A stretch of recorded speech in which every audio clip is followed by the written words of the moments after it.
రాష్ట్ర వ్యాప్తంగా జగన్మోహన్ రెడ్డి గారి ఆదేశాల మేరకు దగా డిఎస్సీపై రిలే నిరాహార దీక్షలు జరుగుతుండగా విజయవాడ నడిబొడ్డులో ఒక సీనియర్ మోస్ట్ ఆర్యవైశ్య మాజీ మంత్రి వెల్లంపల్లి శ్రీనివాసరావు గారిని బోండా ఉమా గారు పలు మాటలతో దూషించారు. మీరు అనుకుంటున్నారేమో ఆర్యవైశ్యులు అనేవాళ్ళు ఏమన్నా కూడాను తలంచుకొని పక్కకెళ్ళిపోతారనుకుంటున్నారేమో.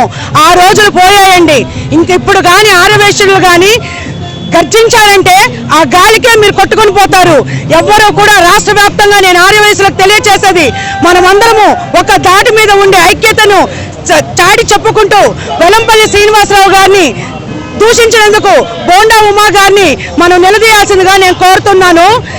జగన్మోహన్ రెడ్డి గారు ఆర్యవైశ్యులకు ఎంత పెద్దపీట వేశారో ప్రతి ఒక్కరూ తెలుసుకోవాలి.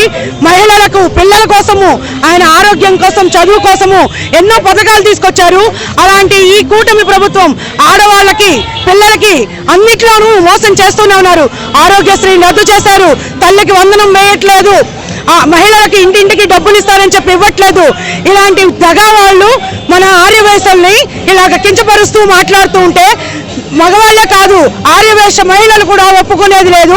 మేమందరం ఒక్కసారి ఒక్క అడుగులేసి ముందుకు వచ్చామంటే బోండా ఉమా గారు మీరు రాష్ట్రంలో కూడా ఉండరు. ఏమనుకుంటున్నారో